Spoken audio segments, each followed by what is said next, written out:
ఓడిచి పెళ్ళాడేనని అదన్నమాట. కొన్నాళ్ళకి ఏమైందంటే అమ్మాయిలు ఎక్కువైపోయారు, తక్కువైపోయారు. ఇప్పుడు ఏమంటున్నారు? కట్నం ఇస్తే కానీ పెళ్లి అవుతులేదు. ఇంకోటి మారింది ఈ మధ్య. కొంతమంది అంటున్నారు, ఏమండి మా అబ్బాయికి చుట్టారకం చూడండి, కట్నం ఏమైనా కావాలా? కట్నం ఉండే తర్వాత చూద్దాం, అమ్మాయి నచ్చాలంటున్నారు. అమ్మాయి నచ్చేస్తుంది, అన్ని బాగానే ఉంటున్నాయి.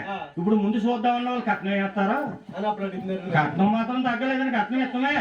కాబట్టి మయమ్మ వస్తువులు పెట్టద్దు, ఓళ్ళు ఇవ్వద్దు.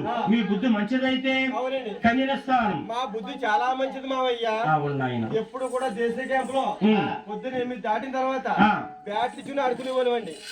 మా అన్నయ్య నేను మా కుర్రోళ్ళు మహానుభావుడు ఎప్పుడు కూడా అక్కడ ఉండేవాడు. వీరిలో కూడా 10 మంది కుర్రోళ్ళు ఉండేవాళ్ళండి. అదే అన్నేమో బ్యాట్ ఇచ్చి అందరూ బుద్ధిమంతులే. అయితే ఆయన రండి రాకొచ్చారు. ముద్దుడు మేనలు అని చెప్పి మరి బంగారు కుర్చీలు బావుగా వేసి కొలుగు తిరుగుచున్నారు. పాలు పర్ధార కలిపి తీసుకున్నాం. దహం వాళ్ళు తీర్చుకోలేదు, దాహం ఇచ్చారు. ఎవరైనా ఇంటికి వెళ్తే మనకి ఇస్తారు వాళ్ళు, మనం తీర్చుకుంటాం. వాళ్ళు ఇచ్చేది తీర్చుకుంటాం మనం, కంగారు పడగలరు. అయితే ఏమైనా దహం వారికి ఇచ్చారు. ఆ రోజులో చుట్టాలు వచ్చారనుకో, గబగబా ఎండలు వచ్చారు, తెలిసి ఎంతో దూరం నుంచి వచ్చారని పాలు పంచదార కలిపి దహానికి ఇచ్చేవారు. ఆ చుట్టాలు తినేస్తున్నారు రమ్మని వాళ్ళందరూ.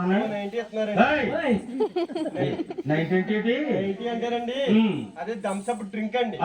ఫ్రిడ్జ్ లో ఉన్నాయి, తీసి గ్లాస్ లో పోసి ఇచ్చేస్తున్నారు. ఒక గ్లాస్ పుచ్చుకుని చుట్టాలు వచ్చారనుకోండి, ఓ డ్రింక్ మూత తీసి ఇచ్చేస్తున్నారండి. ఇలా ఎక్కువ మంది చుట్టాలు వచ్చారనుకోండి, ఎంతమంది వచ్చి ఎక్కువ వస్తే ఎంతమంది చుట్టాలు వచ్చేది దీనికో మార్గం ఉందండి. ఏంటో 2 డ్రమ్ము తెప్పించారండి. డ్రమ్ము నిండా నీరేసేస్తున్నారు, అందులో కలిపేస్తున్నారు రసన. ఇక్కడ జనం పెరిగి కొద్ది అక్కడ రసన పెరిగిపోతుంది. నీళ్ళైతే పెరిగిపోతుంది, తాగే కొద్ది ఉడుకు. తాగిన కానీ ఎక్కడ పోవాలో ఈ సెట్ కింద కూర్చున్నాను అంటారా బాబు, పారిపోతున్నారు. రసన తగ్గిపోయింది ఈ మధ్య, కూల్ డ్రింకులు ఎక్కువైపోయినాయి. కాబట్టి మరి 2 నాయన అని మరి ఇంకో టీ ఇస్తుంది అమ్మాయి. ఇవాళ ఇచ్చిన గురి నన్ను ఇచ్చినట్టమ్మా అయితే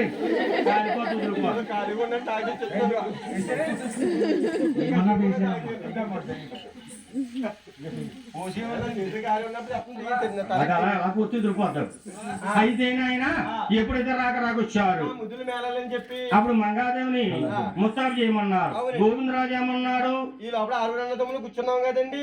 ఈ లోపల మా అన్నయ్య గోవిందరాజు వారు అంటున్నారు, ఏమంటే మావయ్య గారు, మావయ్య ఇప్పటికే మేము ఇల్లు గదిలో వచ్చి 7 రోజుల మధ్యాహ్నం అవుతుంది.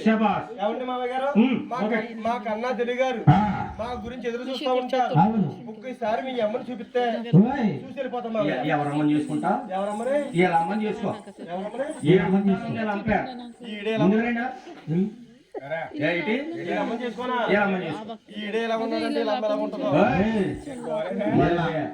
ఎందుకంటే చాలా అందంగా ఉంటుంది.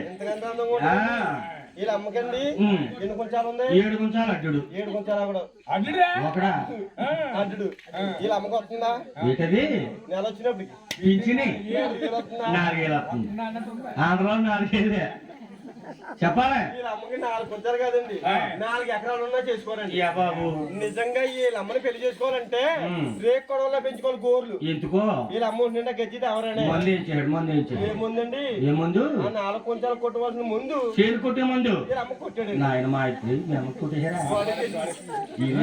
అడిగించేనండి దూరం. అలా కాదు మావయ్య, ఇప్పటికే మేము ఇల్లు గదిలో వచ్చి 7 రోజుల మధ్యాహ్నం అవుతుంది. మా కన్నా తెలిగారు మా గురించి ఎదురు చూస్తూ ఉంటారు.